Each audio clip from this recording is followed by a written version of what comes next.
اللهم رب شهر رمضان الذي أنزلت فيه القرآن وافترضت على عبادك فيه الصيام. لا حول ولا قوة إلا بالله العلي العظيم. أعوذ بالله السميع العليم من الشيطان اللعين الرجيم. بسم الله الرحمن الرحيم. الحمد لله رب العالمين. الحمد لله الذي لم يتخذ صاحبة ولا ولدا ولم يكن له شريك في الملك ولم يكن له ولي من الذل وكبره تكبيرا. والله الذي لا إله إلا هو الملك القدوس السلام المؤمن المهيمن العزيز الجبار المتكبر سبحان الله عما يشركون. هو الله الخالق البارئ المصور له الأسماء الحسنى يسبح له ما في السماوات والأرض وهو العزيز الحكيم. والصلاة والسلام على أشرف الأنبياء والمرسلين سيدنا ونبينا ومولانا بالقاسم محمد.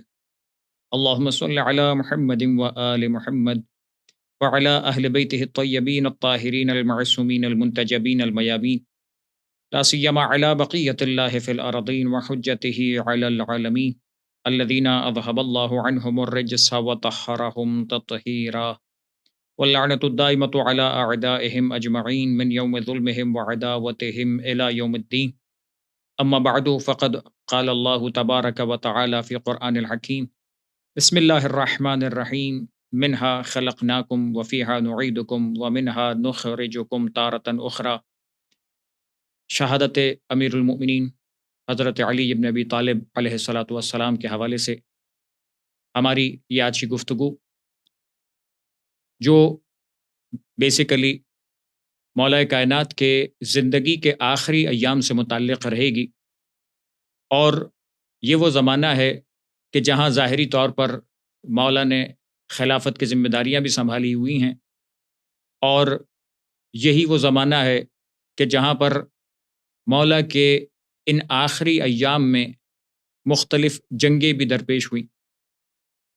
بس اس زمانے میں جو خاص طور پر مولا کائنات کی حکومت اور خلافت کا زمانہ ہے، اس حوالے سے چند باتیں آپ کی خدمت میں پیش کی جائیں گی۔ سرنامہ کلام کے طور پر جو آیت مبارکہ آپ کی خدمت میں سورہ طٰہٰ کی 55ویں آیت پیش کی گئی، پروردگار عالم اس آیت مبارکہ میں ارشاد فرماتا ہے: منہا خلقناکم، ہم نے اسی زمین اور مٹی سے تمہیں خلق کیا، وفیہا نعیدکم، اور اسی مٹی میں ہم تمہیں پلٹائیں گے، ومنہا نخرجکم تارۃ اخری، اور ایک مرتبہ پھر اسی مٹی سے تمہیں اٹھا کر لائیں گے۔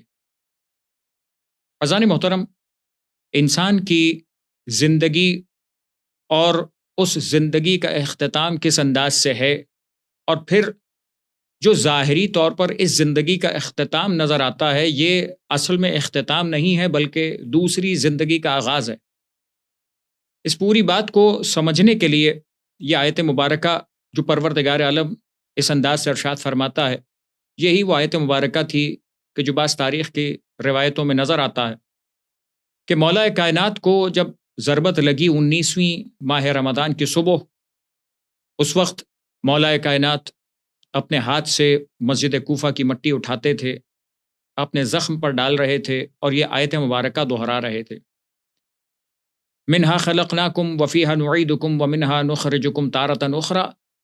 بس زندگی انسان کی اسی انداز سے گزرتی ہے کہ انسان مٹی سے پیدا ہوا ہے، مٹی میں جانے والا ہے، اور اسی سے دوبارہ اٹھایا جائے گا۔ بس اس درمیان میں جو حیات انسانی ہے اس دنیا کے اندر کیسی گزرنی چاہیے، اور اس دنیا میں زندگی گزارتے ہوئے کن چیزوں کا خیال رکھتے ہوئے اگر زندگی گزارے، یقینی طور پر اس سے بہتر مثال نہیں ہو سکتی جو خدا کے نمائندوں نے زندگی گزار کر بیان کی، جو اسوہ رسول ہے، جو اسوہ مولا کائنات ہے، جو اسوہ معصومین ہے۔ یہی مشعل راہ ہے ہر مومن کے لیے کہ وہ اس دنیا میں کیسی زندگی گزارے۔ بس گفتگو چونکہ مختصر ہے، میں ڈائریکٹلی اپنے اصل موضوع اور کلام پر آ جاتا ہوں۔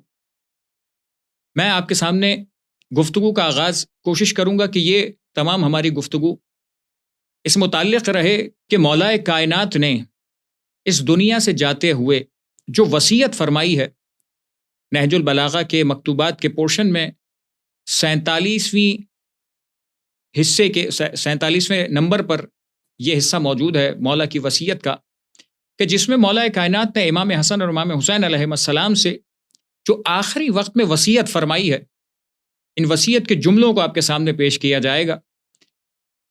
یہ وصیت وہ منشور ہو سکتا ہے، یہ وصیت وہ قانون ہو سکتا ہے کہ جو مولا نے اپنے بچوں کو مخاطب کر کے ساری امت کے لیے پیغام پہنچایا کہ قیامت تک آنے والا انسان اگر اس دستور پر قائم رہے تو یقیناً اپنی زندگی کے اندر جو اس دنیا میں گزار رہا ہے اس میں بھی کامیابی حاصل کرے گا، اور یقینی طور پر آخرت کی بھی نجات ہوگی۔ اس وصیت کا آغاز اسی انداز سے ہوتا ہے، اوصیکما بتقوی اللہ، میں تم دونوں کو وصیت کرتا ہوں اللہ سے خوف اور تقوی اختیار کرنے کی۔ بس یہ تقوی الہی، ظاہر ہے کہ یہ الفاظ وہ ہیں کہ جو فقط ترجمہ کرنے کے سے بڑھ کر اس بات کی وضاحت طلب کرتے ہیں کہ اس کے سامنے کچھ اور روایتیں اور آیات پیش کی جائیں، لیکن مختصر وقت میں آپ کے سامنے کوشش یہ کروں گا کہ یہ وصیت نامہ کم سے کم الفاظ اور ترجمے کی حد تک آپ تک پہنچ جائے۔ اوصیکما بتقوی اللہ، میں تم دونوں کو، مخاطب ہیں دونوں امام جو کسی طور پر نصیحت اور ہدایت کے محتاج نہیں ہیں، لیکن باپ اپنی اولاد کو وصیت کر کے یہ تعلیم امت کو دے رہے ہیں کہ اس امت کو کیسے زندگی گزارنی چاہیے، ایک باپ کو اپنی اولاد کو کیسے تربیت کرنا چاہیے، اور کون سی چیز ہے جو دنیا سے جاتے وقت اگر اہمیت کی حامل ہے تو اس چیز کو سب سے پہلے بیان کیا جائے۔ تقوی الہی، خوف خدا اور پروردگار عالم کے خوف سے حاصل ہونے والی وہ قوت اور طاقت کہ جہاں انسان معصیت کو چھوڑ دیتا ہے، اپنی تمام تر واجبات اور ذمہ داریوں کو ادا کرنا شروع کر دیتا ہے، یہ ہے تقوی الہی کی منزلیں۔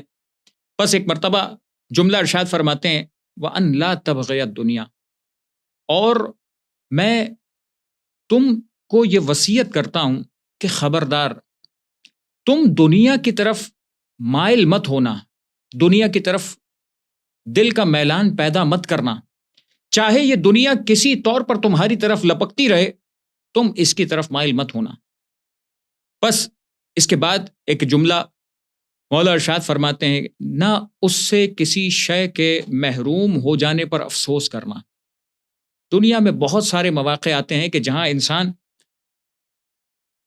کسی چیز کے چلے جانے پر افسوس میں، رنج میں، غم میں مبتلا ہوتا ہے، لیکن ان تمام تر دنیاوی نعمتوں کو جو پروردگار عالم انسان کو عطا کرتا ہے، یہ بنیادی نقطہ اگر انسان اپنے ذہن میں رکھے کہ دنیاوی زندگی اور دنیا میں آنے والی، حاصل ہونے والی تمام تر نعمتیں، چاہے وہ مال اور دولت کی طرح ہوں، چاہے شہرت اور عزت کی طرح ہوں، چاہے صحت یا اسی طریقے سے حاصل ہونے والی جتنی بھی ظاہری اور باطنی نعمتیں ہوں، یہ سب کا سب ختم ہو جانے والا ہے، یہ سب کا سب اسی دنیا میں رہ جانے والا ہے۔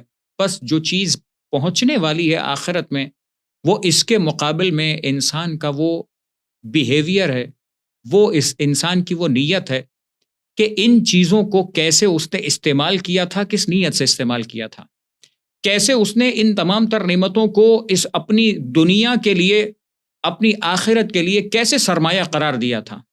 ورنہ اس دنیا کے لیے دنیا کی نعمتوں کو استعمال کرنا جائز ضرور ہے، لیکن حلال کے دائرے میں رہتے ہوئے جو چیز انسان کی اخروی دنیا میں فائدہ نہ دے، وہ اس دنیا میں ہی رہ جانے والی چیز ہے۔ بس یہ فرمایا گیا کہ دیکھو کسی شے سے اگر محروم ہو جاؤ تو اس دنیا میں اس چیز پر زیادہ افسوس مت کرنا، بس یہ افسوس نہ کرنا اس لیے کہ اس افسوس میں مبتلا ہوتے ہوئے تم آگے کی اپنی زندگی بھی، یعنی عام انسان کے لیے میں بیان کر رہا ہوں کہ انسان بہت زیادہ اگر کسی چیز کی جدائی پر افسوس کرتا ہے جو دنیاوی چیز ہے، تو عام طور پر اس کی وجہ سے اپنی بقیہ تمام ذمہ داریوں سے بھی کوتاہی کرنا شروع کر دیتا ہے۔ فرمایا ہمیشہ حرف حق کہنا، ہمیشہ تمہاری زبان سے حق جاری ہونا چاہیے، بس یہ حق اور عدالت، حق اور انصاف کہ جو اہل بیت کی زندگی میں عموماً اور خاص طور پر جب ہم بات کر رہے ہیں شہادت مولا کائنات کی کے حوالے سے، اسی مناسبت سے، تو مولا کائنات کی زندگی میں یہ حق اور عدالت ہی تو تھا کہ جو تاریخ نے یہ جملہ لکھا کہ قتل فی المحراب لشدت عدلہ، مولا کائنات کو شہید کر دیا گیا محراب میں ان کے شدید عدل کرنے کی وجہ سے، تاریخ کا جملہ ہے۔ بس یہ عدالت اور یہ حق اور انصاف کی زندگی، یہی ہے کمال انسان کی زندگی کا۔ بس اگر مولا کائنات کا چاہنے والا ہے اس وصیت پر عمل کرتا رہے، ہمیشہ حرف حق کہنا اور ہمیشہ آخرت کے لیے عمل کرتے رہنا، دنیا کے لیے اعمال کرنا دنیا کی حد تک ہی نتیجہ دیتا ہے، لیکن اگر وہی عمل آخرت کے لیے ہو تو دنیا بھی سنورتی ہے اور آخرت بھی۔ فرمایا ظالم کے لیے دشمن بنے رہنا اور مظلوم کا ساتھ دیتے رہنا، بس یہ ایک پالیسی ہے کہ جو ہر انسان کے لیے اس دنیا کی زندگی گزارنے کے لیے بہترین ہو سکتی ہے۔ یقیناً یہ وضاحت طلب نقطہ ہے کہ ظالم کے خلاف، ظالم کی دشمنی اختیار کرنا یہ کس انداز سے ہوگا، کس طریقے سے ہوگا، یہ دشمنی کس لیول پر کس انداز سے نبھائی جائے گی، یقینی طور پر یہ عمومی قاعدہ ضرور ہے، لیکن اس کی وضاحت کسی اور جگہ سے نہیں ملے گی، خود محمد و آل محمد کے گھرانے سے نظر آئے گی کہ اگر ظالم کے ساتھ دشمنی کرنی ہے تو انداز دشمنی کیا ہو۔ اس لیے کہ قانون الہی وہ ہے کہ جس کا اگر کلیہ انسان جانتا ہے تو اس کی تفصیل بھی قانون الہی ہی بیان کرے گا۔ ایسا نہیں ہو سکتا کہ کلی طور پر انسان ایک جملہ قانون الہی سے، اہل بیت کے فرامین سے لے اور بقیہ تشریحات کو اپنی مرضی سے انجام دیتا رہے، نتیجتاً انسان گمراہی کی طرف جا سکتا ہے۔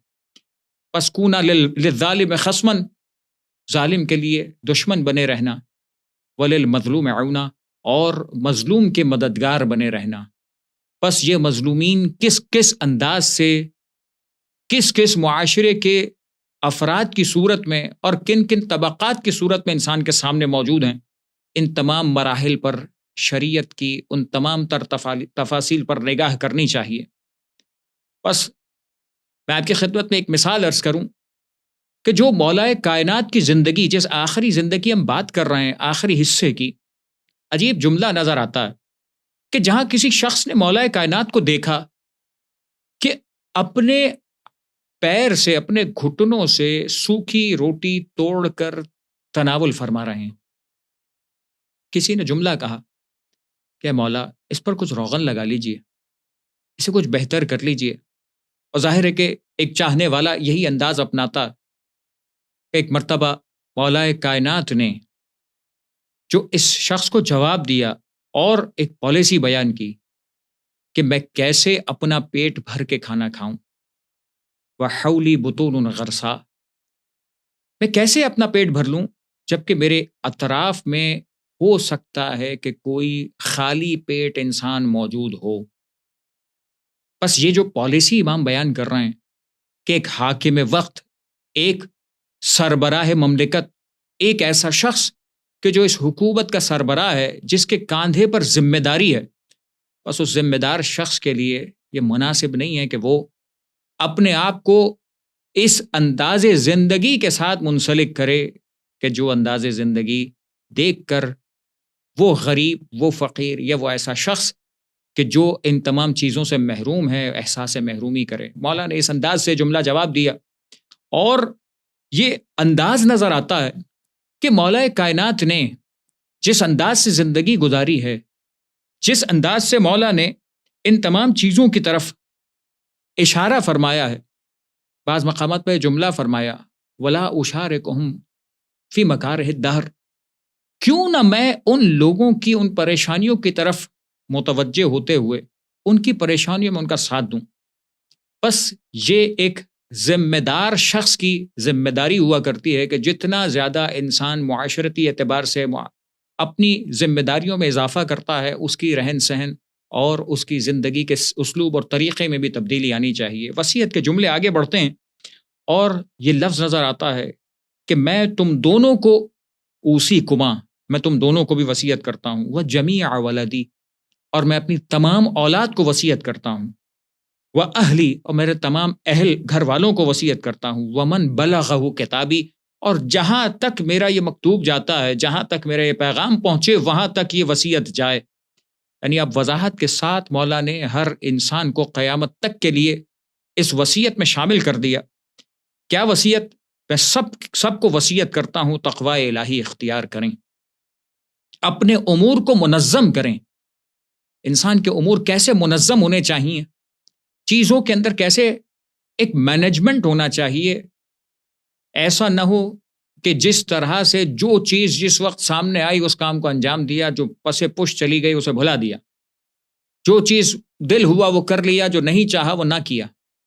بس یہ انسان کی ایسی زندگی ہے کہ جو مضطرب زندگی کہلاتی ہے۔ مولا کے چاہنے والے کی زندگی ایسی ہوتی ہے کہ جو ایک مینجمنٹ کے ساتھ، ایک تنظیم کے ساتھ وہ اپنے تمام تر امور کو، کہ جو واجب ہے، جو ذمہ داری ہے، چاہے وہ معاشرتی ہو، چاہے وہ عبادت کے اعتبار سے ہو، چاہے وہ انسان کی ذاتی پروردگار عالم کے درمیان کی عبادت ہو، چاہے وہ معاشرے میں انسان کی وہ ذمہ داریاں ہوں کہ جو حقوق الناس سے مربوط ہیں، ہر طرح کی چیزوں کے لیے وقت معین کرے، وقت کو نکالے اور اپنی تمام تر ذمہ داریوں کو پورا کرتا رہے۔ امور کو منظم رکھو، اپنے درمیان تعلقات کو سدھارے رکھو۔ یہ تو تعلقات ہیں نا انسان کے ساتھ، ان کو سدھارنا کتنا امپورٹنس رکھتا ہے کہ میں نے اپنے جد بزرگوار سے سنا ہے کہ آپس کے معاملات کو سلجھا کر رکھنا عام نماز اور روزے سے بہتر ہے۔ یعنی ایک انسان کی جو اپنی پروردگار کے درمیان کی عبادتیں ہیں، کہ نماز کا تعلق میرے اور میرے رب کے ساتھ ہے، روزے کا تعلق میرے اور میرے رب کے ساتھ ہے، کہ میں نے کیا انجام دیا، کیسے انجام دیا، کس وقت انجام دیا۔ لیکن اسی کے ساتھ ساتھ یہ عام نماز روزے، یعنی ایک انسان اپنے آپ کو ان مستحب اعمال کی طرف متوجہ کرے، جبکہ وہ دیگر ان تمام لوگوں سے متعلقہ جو اپنے اطراف میں جن سے تعلق رکھنا اس کی ذمہ داری تھی، سب سے پہلے اس کے والدین، اس کے رشتہ دار، اس کے پڑوس والے، بس یہ تمام وہ افراد ہیں، اس کے معاشرے کے وہ طبقے کہ جن کی مدد کرنا اس کی ذمہ داری قرار دیا گیا۔ بس یہ تمام وہ ذمہ داریاں ہیں کہ جن کی طرف توجہ کرنے کے ساتھ ساتھ انسان اپنی زندگی کو آگے بڑھائے۔ اور مولا کے چاہنے والے کے لیے یہ تمام تر چیزیں وہ ہیں کہ جس کی طرف متوجہ رہنے کا مولا کائنات نے اس دنیا سے جاتے وقت وصیت میں حکم فرمایا ہے۔ اور زان گرامی، یہ جو موقع اور یہ جو محل بیان کیا جا رہا ہے کہ ہر انسان اس انداز سے زندگی گزارتا رہے، اس انداز سے اپنے آپ کو اپنے امور کے اندر متوجہ رکھے، ایک ہمارے معاشرے کا عمومی مسئلہ نظر آتا ہے کہ ان تمام کاموں کو انجام دینے کے لیے انسان اتنی توجہ تو کر لیتا ہے کہ یہ کرنا ہے، لیکن جو ابتداء میں نے اشارہ کیا کیسے کرنا ہے، کس نیت سے انجام دینا ہے، اس کام کو کرنے کا ادب اور سلیقہ کیا ہے جو اہل بیت نے بیان کیا، بس اسے بھلا دیا جاتا ہے۔ بس مستحبات کے نام پر، غربا و مساکین کی مدد کے نام پر اور دیگر امور کے نام پر بہت سارے افعال کو انجام دیتے ہوئے لوگ نظر ضرور آتے ہیں، لیکن ان آداب کا خیال بھول جاتے ہیں کہ اگر غریب کی مدد کرنا تھی تو وہ کس انداز سے کرنا تھی کہ اس کی عزت نفس مجروح نہ ہو، اس کے لیے باعث ذلت نہ بنے۔ اگر پڑوس کے لیے تمہیں ایک اچھا پڑوسی بننا تھا تو اس بات کا خیال رکھنا تھا کہ تمہارے عمل سے اسے کوئی تکلیف نہ ہو۔ اگر وہ کوئی ایسا عمل کر رہا ہے، بعض روایتیں اشارہ کرتی ہیں کہ اگر ایسا کوئی عمل ہو تو اس کی بعض چیزوں کو برداشت کرے انسان، بعض چیزوں کو نظر انداز کرے انسان۔ بس یہ جو حقوق الناس کے اعتبار سے، یا بعض معاشرے کے وہ امور کہ جو انسان کے لیے ایک ایسے درجے پر جا کر کہ کسی کی مدد کرنا ضروری نہیں ہے کہ انسان پیسے سے ہی مدد کرے، ضروری نہیں ہے کہ انسان اپنے مال اور اپنی اشیاء سے ہی مدد کرے۔ بعض اوقات انسان کے اپنے اسٹیٹس پر، انسان کی اپنی زبان کے کہنے سے بہت سارے مسائل ہوتے ہیں کہ جو اس کے کہنے سے حل ہو سکتے ہیں. ذمہ داری انسان کی وہاں بھی بنتی ہے کہ وہ ان تمام مسائل و مشکلات کے لیے جو دوسرے محتاج ہیں، جہاں دوسروں کی سنوائی نہیں ہوتی، جہاں دوسروں کے مسائل حل نہیں ہوتے، ان کے کہنے اور تگ و دو اور محنت کرنے سے وہ مسائل حل نہیں ہو پا رہے. اگر کسی انسان کے کہنے سے حل ہوتے ہیں تو وہ ذمہ دار ہے اس بات کا کہ ان مسائل و مشکلات کو ختم کرے. ان مسائل و مشکلات کے خاتمے کے لیے اپنی زبان اور اپنے جسم کو استعمال کرے، اپنے تعلقات کو استعمال کرے.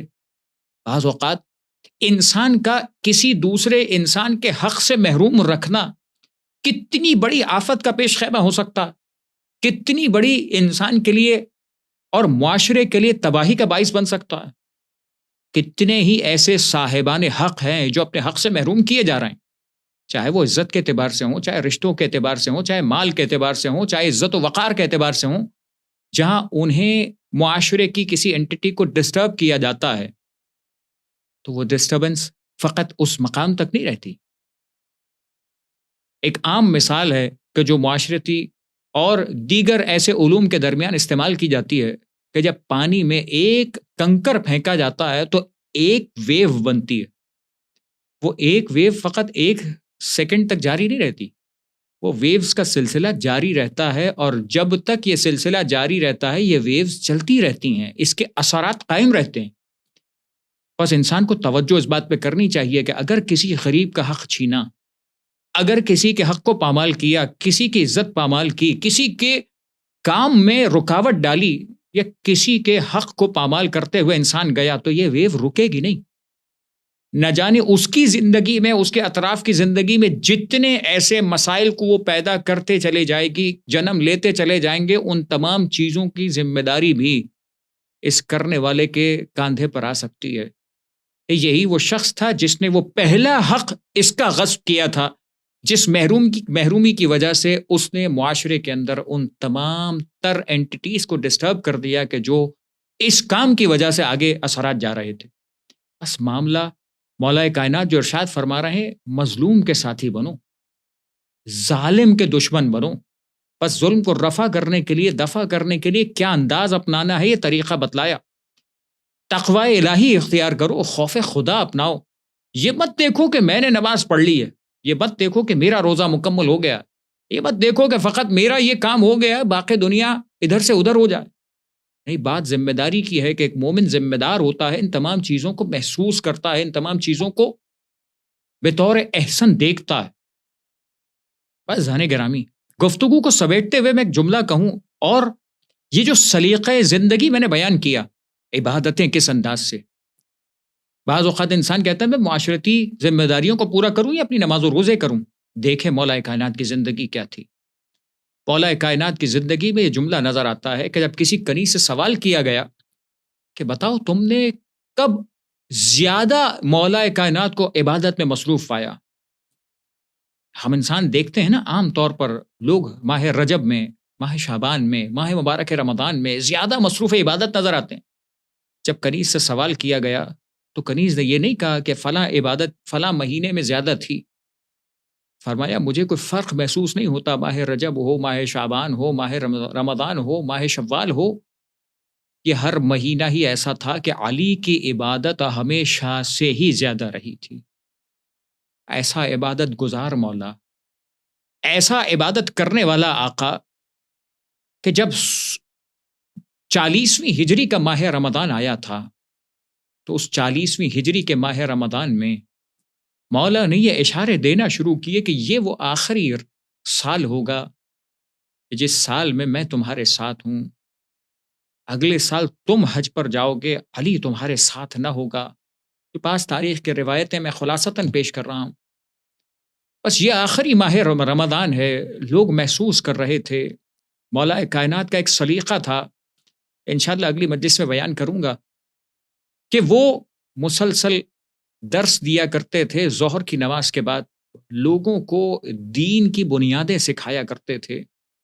بس ایک مرتبہ جب مسجد کوفہ میں ظہر کی نماز کے بعد درس دیا کرتے تھے، یہ مسلسل سلسلہ جاری تھا. لوگ محسوس کر رہے تھے کہ مولا کائنات اب جو پیغامات دے رہے ہیں وہ پیغامات ایسا لگتا ہے کہ مولا کے آخری ایام ہیں، بس یہ سلسلہ بڑھتا رہا، اور ایک مرتبہ 13ویں ماہ رمضان کے بعد سے مولا نے اپنی اولاد اور اہل کو جمع کیا اور وصیتیں لکھوانا شروع کیں۔ تاریخ نے لکھا کہ مولا وصیتیں فرماتے تھے، اور یہ سلسلے بڑھتے ہوئے اس مقام تک بات پہنچی تھی کہ جب 18ویں ماہ رمضان کی افطار کا وقت آیا، تاریخ کے بعض جملے کہتے ہیں، علماء بیان کرتے ہیں کہ یہ افطار وہ تھا جو 18ویں کا افطار مولا نے جناب ام کلثوم کے گھر پہ فرمایا تھا۔ بس یہ افطار جب بیٹی نے تیار کر کے بابا کی خدمت پہ رکھا، وہ کتنا زیادہ مرغن یا کتنا زیادہ باشکوہ افطار تھا۔ کبھی تاریخ کا جملہ کوئی جا کر دیکھے کہ 3 غذائیں مختصر رکھی گئی تھیں، نمک تھا، دودھ کا ایک ظرف تھا، اور روٹی رکھی گئی تھی، جس پر مولا نے یہ جملہ کہا تھا کہ بیٹی کبھی تم نے اپنے باپ کو نہیں دیکھا کہ 2 غذاؤں سے افطار کیا ہو، ایک غذا کو اٹھا لو۔ شہزادی نے نمک اٹھانا چاہا، مولا نے کہا نہیں، دودھ اٹھا لیا جائے۔ ایک مرتبہ نمک اور روٹی سے افطار کیا، مختصر چند لقمے کھائے تھے۔ بس یہ وہ وقت تھا کہ جب شب 19 داخل ہو رہی تھی۔ شب 19 میں مولا کا یہ سلیقہ رہا کہ ایک مرتبہ مولا کائنات نے یہ رات گزارنا شروع کی، اپنی عبادت میں مصروف ہوئے۔ بس رات کا یہ حصہ گزرتا جاتا تھا، ایک مرتبہ مولا اپنے گھر سے باہر تشریف لاتے ہیں، اور گھر سے باہر آنے کے بعد آسمان کی طرف نگاہ کی اور زبان پر کلمہ استرجاع جاری کیا، انا للہ و انا الیہ راجعون۔ مولا کائنات کے اس جملے کو سن کر بیٹی کے کلیجے پر کیا گزری وہ بیٹی جانتی ہے۔ ایک مرتبہ بیٹی نے دیکھا باپ اضطراب کے عالم میں ہے، بابا کو ایک خوف کھائے جا رہا ہے۔ بس ایک مرتبہ بیٹی نے سوال کیا، بابا یہ اضطراب کس لیے، یہ خوف کس کے لیے؟ ایک مرتبہ باپ اپنی بیٹی سے مخاطب ہوتا ہے کہ بیٹی تو جانتی ہے نا، تیرے باپ نے کبھی کسی سے خوف نہیں کھایا، شجاعان عرب نے ہمیشہ تیرے باپ سے خوف کھایا ہے، تیرا باپ کسی کے سامنے خوف نہیں کھاتا، لیکن آج کی شب وہ ہے کہ جس شب کا مجھ سے وعدہ ہے۔ یہ جملے بیان کرتے تھے اس شب میں مولا کہ اس شب کا مجھ سے وعدہ ہے، یہی وہ شب ہے کہ جب مجھے میرے مالک کی بارگاہ میں جانا ہے، خالق کل کی بارگاہ میں جانا ہے، قادر مطلق کی بارگاہ میں جانا ہے۔ بس خوف ہے تو اس رات کا خوف، اس ذات مبارک کا خوف ہے۔ بس اس طرح سے یہ رات گزر رہی ہے۔ بس رات کا ایک پہر گزرا تھا کہ ایک مرتبہ محسوس کیا، علماء بیان کرتے ہیں کہ ایک مرتبہ تلواروں کی جھنکار محسوس کی۔ بس تلواروں کی جھنکار کا سننا تھا کہ ایک مرتبہ مولا متوجہ ہوئے، دروازے کی جانب دیکھا حذیفہ یمانی موجود ہیں۔ حذیفہ یمانی کو دیکھا، سوال کیا، اپنے تمام تر ساتھیوں کے ساتھ تلوار علم کیے ہوئے مولا کے دروازے پر پہرا دے رہے تھے۔ ایک مرتبہ مولا متوجہ ہوئے، کہا اے حذیفہ کیوں یہاں پر پہرا دے رہے ہو؟ کہا مولا آپ مسلسل اس ماہ مبارک میں ذکر کر رہے ہیں، یہ آخری ماہ مبارک ہے، میں اس لیے یہاں پر آ گیا، ایسا نہ ہو کہ ہم یہاں پر موجود رہ جائیں، کوئی آپ پر قدغن وارد کر دے۔ ایک مرتبہ مولا نے سوال کیا، گھور کر دیکھا اور حذیفہ سے سوال کیا، حذیفہ بتاؤ میں کون ہوں؟ حذیفہ تڑپنے لگے، مولا و آقا سوال کر رہے ہیں، کہنے لگے آقا میرے امام ہیں۔ کہا حذیفہ میں تجھے حکم دیتا ہوں واپس چلا جا۔ حذیفہ نے حکم پایا، اپنی تلوار کو نیام میں رکھا، واپس چلے۔ ایک مرتبہ مڑ کر دیکھتے جاتے تھے، شاید ذہن میں خیال آتا ہو کہیں ایسا نہ ہو آج ہی کہ وہ شب ہو جہاں میرا مولا رخصت ہو جائے۔ ایک مرتبہ گھر کی طرف روانہ ہوئے، زوجہ نے سوال کیا، اے حذیفہ اپنے مولا کو تنہا چھوڑ کر آ گئے ہیں؟ کہا نہیں، میرے مولا نے خود مجھے رخصت کیا ہے، میرے مولا نے خود حکم دیا ہے۔ واپس گھر پہ تشریف لائے، اپنی عبادتیں اور دعاؤں میں مصروف ہوئے۔ یہاں مولا کا عالم یہ تھا کہ ایک مرتبہ گھر سے برآمد ہونا چاہتے تھے، ایک مرتبہ مرغابیوں نے روک لیا، مرغابیوں نے اپنی منقاروں میں مولا کی ابا کے دامن کو سمیٹ لیا. ایک مرتبہ کہنے لگے اس سوائح تتبعها النوائح، ابھی تو ان مرغابیوں کی صدائیں بلند ہو رہی ہیں، اب کچھ دیر بعد نوح اور بکا کی صدائیں بلند ہوگی. مولا اشارہ کر رہے تھے اب میری بیٹیوں کے رونے کی صدائیں بلند ہوں گی. ایک مرتبہ مولا چلے مسجد کوفہ کی طرف روانہ ہوئے. مولا کا روانہ ہونا تھا. ایک مرتبہ مسجد میں آ کر عبادت انجام دی، اپنے قاتل کو بیدار کیا، کا اٹھ کر نماز پڑھ. ایک مرتبہ مولا نماز کی طرف متوجہ ہوئے. مولا کا توجہ کرنا تھا. اس ظالم نے عبد الرحمن ابن ملجم نے ایک مرتبہ وہ زہر بھری تلوار نکالی، ایک مرتبہ مولا کی طرف وار کرنا چاہا. مولا کا سجدے سے اٹھتا ہوا سر، گرتی ہوئی تلوار، پس اس درمیان میں مولا کا سر شگافتہ ہوا. ایک مرتبہ مولا کی زبان سے یہ جملہ برآمد ہوا، فزت ورب الکعبہ، کعبے کے رب کی قسم آج علی کامیاب ہوا. ایک مرتبہ مولا نے اپنی کامیابی کی صدا دی. وہاں جبریل صدا دیتے تھے جو تاریخ نے لکھا تہدمت واللہ ارکان الہدى وانتصمت العروۃ الوثقى وانتصمت واللہ نجوم السماء واعلام التقى وانفصمت واللہ العروۃ الوثقى. ارے ہدایت کے ارکان ڈھہ گئے، ارے عروۃ الوثقى ختم ہو گیا. ایک مرتبہ تقوی کا مینار ڈھہ گیا. ایک مرتبہ یہ صدائیں جاری تھی. ایک مرتبہ حذیفہ یمانی کی زوجہ نے ایک مرتبہ اپنے شوہر کو جگایا اور جگانے کے بعد صدا دی، اے حذیفہ کیا سنتے ہو؟ تیز آندھیاں چلتی ہیں. حذیفہ مسجد کی طرف متوجہ ہوئے، ارے دیکھا آقا مارا گیا، آقا پر تلوار چل گئی. پس یہ وہ مرحلہ تھا جہاں مولا نے ایک مرتبہ نماز کو مکمل کروایا. نماز مکمل ہو رہی تھی. ایک مرتبہ امام حسن مجتبیٰ کو آگے بڑھایا، ہاتھ میں ایک مرتبہ اس کے بعد ہاتھ میں خاک لی اور اپنے اس سر کے زخم پر ڈالتے جاتے تھے اور کہتے جاتے تھے منہا خلقناکم وفیہا نعیدکم ومنہا نخرجکم تارۃ اخری. ایک مرتبہ میرا مولا دنیا سے جا رہا تھا، نہ جانے حسن اور حسین پر کیا گزری، شہزادیوں پر کیا عالم آیا. ایک مرتبہ مولا کو اٹھا کر گھر کی طرف لانا تھا، لیکن عجیب مرحلہ تھا. ایک گلین منگوائی گئی، مولا کو گلین میں لٹایا گیا. ایک مرتبہ گلین لے کر چلے، ارے کیسے برداشت ہو. ایک مرتبہ مولا جب گھر کے قریب پہنچے تھے اپنے بیٹوں کو حکم دیا مجھے نیچے اتار دیا جائے، ہمارے دوستوں کو رخصت کر دیا جائے. ہم جب گھر سے نکلے تھے اپنے پیروں پر نکلے تھے، میری بیٹیاں دیکھیں گی تو کیسے برداشت کریں گی. ارے شہزادیوں کی نوحہ اور فقہ کی صدائیں ہوں گی، ایسا نہ ہو میرے دوستوں کے کان میں پڑ. الا ولعنۃ اللہ علی القوم الظالمین وسيعلم الذین ظلموا أي منقلب ينقلبون وتقبل منا انك انت السميع العلیم وتب علينا انك انت التواب الرحیم برحمتك یا ارحم الراحمین.